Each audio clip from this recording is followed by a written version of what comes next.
Let's talk some football. Lon, what do you think? Let's go. Let's do it. Do we know when spring practice starts yet? March 14th. Okay. March 14th. That is the day. Okay. It's going to be awesome. It's going to be awesome. A full spring, finally. Hopefully a full spring. Now, outside of that quarterback competition, which you can certainly respond to, but outside of the quarterback competition, what are you going to be looking out for? What do you think position units really are important here? You know, I quickly just immediately go to safeties and linebackers. Just wide receiver, I feel like that's a situation that's going to play itself out, just like receiver. I think the iron will sharpen the iron, and the best players will start in those positions, regardless of who's your favorite or any of that. You know, I feel like those players will take over those spots. But safety and linebacker, that's where LSU had the biggest trouble on defense last year, and it cost us big. 124th out of 128th ranked in the country in total defense. That is an absolute joke. And it was all because there was just such a soft middle of the field with those safeties and those linebackers. You could just pick on those guys. And this year, Blake Baker, I got to give total props to my man Carter the Power for bringing out this point.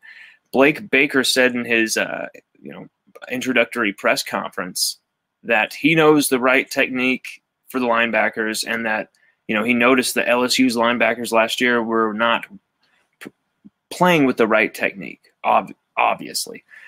But it's up to him now to show us exactly what he feels linebackers should be doing. I have a viewpoint. I know exactly what they were doing wrong last year, but I want to see what Blake Baker feels they were doing wrong last year. I want to see if Blake Baker execute and get the right linebackers out there. I want to see Micah Baskerville out there. I want to see Mike Jones Jr. out there. I'm hearing that Micah Baskerville is already favored to be that Mike linebacker.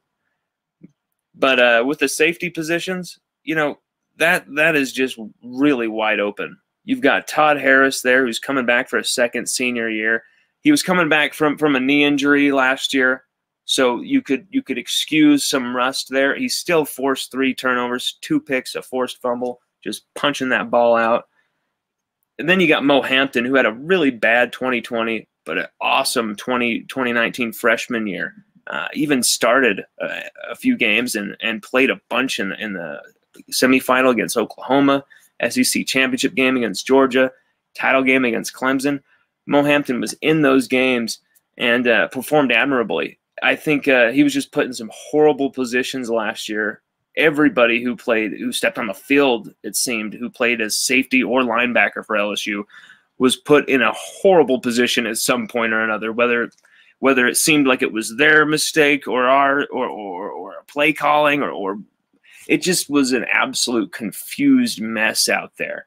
And that's what the defensive coordinator, Durante Jones, is trying to clean up there. And it's actually Durante Jones who's going to be calling the shots with the safeties. So I'm looking for freshman Sage Ryan to step up to the table and maybe take a starting position there. But not at safety, actually, nickel. Because here's the thing. Durante Jones is going to want to run a 4-2-5 base most of the time. Not just a 4-3, 2 safety, 2. It's just too easy to pick apart, as we found out last year with LSU, just doing that 4-3-4 base every time. It's just too easy. I think you're going to see that 4-2-5 more than anything with Durante Jones, and Sage Ryan can play that nickel position beautifully. We could even see Jay Ward, who played corner the last 2 years and played fantastically there, played like an All-American, Coach Orgeron said the last few games, and in my eyes too as well. Jay Ward, he could move to free safety if need be. He's got the coverage abilities. He's got the range. He's got the tackling ability too. He put up eight tackles, I believe, 6 solo against Florida. This guy racks him up. So safety, linebacker, those are the positions I'm looking at. Defense, those are the spots. Those are the spots LSU can just be destroyed at any defense, no matter how many high-octane superstars you have on your roster, you will be picked apart if your linebackers and your safeties are crap. That is the modern game right now. Safeties, linebackers, high-quality play there. LSU's got to get back to it. We were spoiled with Grant Delpit, with Tyrann Mathieu. Just the list goes on and on of great safety. Craig Stelz, he was my favorite. Craig Stelz, LaRon Landry, he was another one of my favorites. Ryan Clark, another favorite. The names go on and on at LSU of great safeties, and so I want to see that great safety tradition get back to it as a former safety myself. Sage Ryan is the second-rated safety in this class, although he's not going to be on campus until the summer. You do have 9 early enrollees who will be suiting up at the team here in about a month. And so out of those 9, who do you think can make an immediate impact?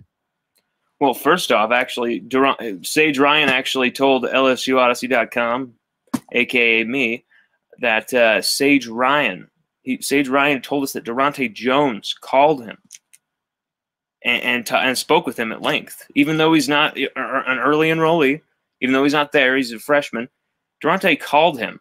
And, Sage said he was down to earth, and it was awesome.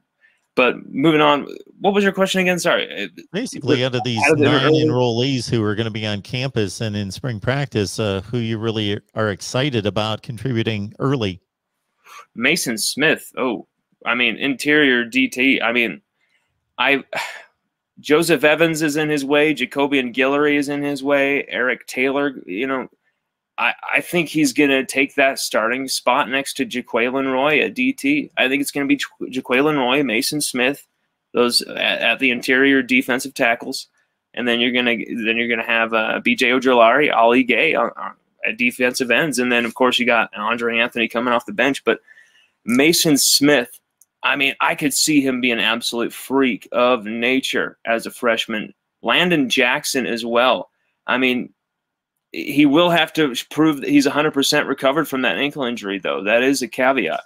Derrick Davis Jr., he is an early enrollee that I just hear just great things about one day after the next. Just that this guy is outdoing seniors in the weight room, that he has better, longer stamina than most of the fastest guys on the team, that he's just a really strong, really headstrong, really present cat for a freshman. He's just got this vibe that is really exciting the coaches. Garrett Nutsmeyer, of course, at quarterback. If there's ever a freshman who could steal a starting job, this is the guy. The only thing that would prevent that, I feel, is just how talented these sophomore quarterbacks, Max Johnson and then TJ Finley. And then, of course, you got Miles, who those 2 years of eligibility are so tempting to ride with. He could be the next Burrow with the numbers he's putting up. Well, maybe Burrow light. We'll put it that way. It's just a different version of Burrow. Yeah, let's amend that statement. Yeah. Burrow light. But still, hey, he was on course for 55 touchdowns. Extra light, maybe? 55 touchdowns. Hey, he was on course for 55 touchdowns. That's what the numbers were saying. He was putting up ridiculous numbers through the first 3 games. And actually, his numbers were not too far off Joe Burrow's first 3 games of 2019. It was only off by like 11 yards and a touchdown or something like that. But, we'll see. We'll see what Brendan can do. He could be interesting. It is very tempting to just go with Miles Brennan because he has such a fantastic arm. He knows the offense so well. He's so comfortable there. But Max Johnson, I don't know how you could turn away what he did and how he finished the season. This guy, there's something magical about the way he plays football, the way he grinds. And he was fantastic on 3rd and 4th down. He made some huge plays. He was 6 of 7 on 4th down opportunities, scoring 3 touchdowns. 2 of them passing touchdowns to Kayshon Boutte against Ole Miss, and another one was a rushing touchdown in the same game. But the cat, he is just unbelievable. TJ Finley actually had the best 3rd down percentage of the 3 quarterbacks with 41%. But Max Johnson was right behind at 39. Miles Brennan was down at 23% on third down. And those stats are homegrown stats from LSUodyssey.com right there in our quarterbacks piece. It's all about the greatest of all time quarterbacks room in LSU history. And you got to say it. On talent, this is. We'll see how they produce, as far as championships and victories, but as far as talent, this is the 4 best quarterbacks, ever in a single season in one room in LSU history. Miles Brennan's threw 11 touchdowns in 3 games. If you extrapolate that out, do the math. If he gets to play 15 games in a season like Joe Burrow did, I just never thought I would be making that statement, but it would have been a whole lot of touchdown passes. I'm telling you, bro. All SEC opponents too. That's why I said what I said, man. I know I love LSU, but I'm saying what I'm saying because I believe it, not just because I wanna kiss some butt, or because I'm talking to some player's family and they say, oh, can you say this about our son or whatever? No. In fact, very rarely have people ever asked me to do that, and I've never done it. Everything just comes from the ether, as I put it.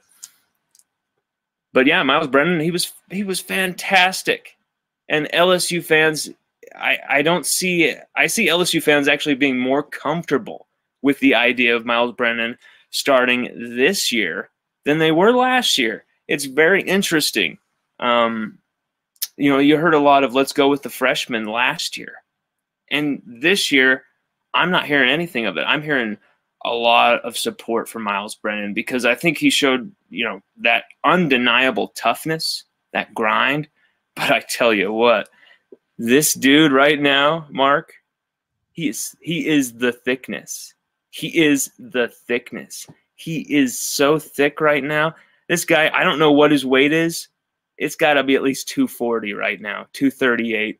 He has gotten way bigger, and he just looks like a different guy. I think he's been through a transformation. Do we have any news on the recruiting trail for 2022? Any targets that are leaning? Well, right now I feel Kendrick Law. He could be a guy who's going to be leaning to LSU. Malik Agbo, offensive lineman. I've heard that there's been some trepidation that he could be the next Tristan Lee, that he's just fishing around for his next school. I don't believe that. I feel like he really does want to come to LSU. Earl Little Jr., cornerback. I feel that he is heavily leaning to LSU. That is not only what I've been hearing, but that it was what my instincts were telling me, is that Earl Little Jr. would want to make that move.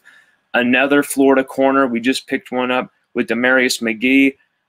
It seems almost every recruiting class we're getting Corey Raymond's pulling in a corner from Florida. LaTerrence Welch. That he's already committed with LSU, but I just wanted to put a name in there.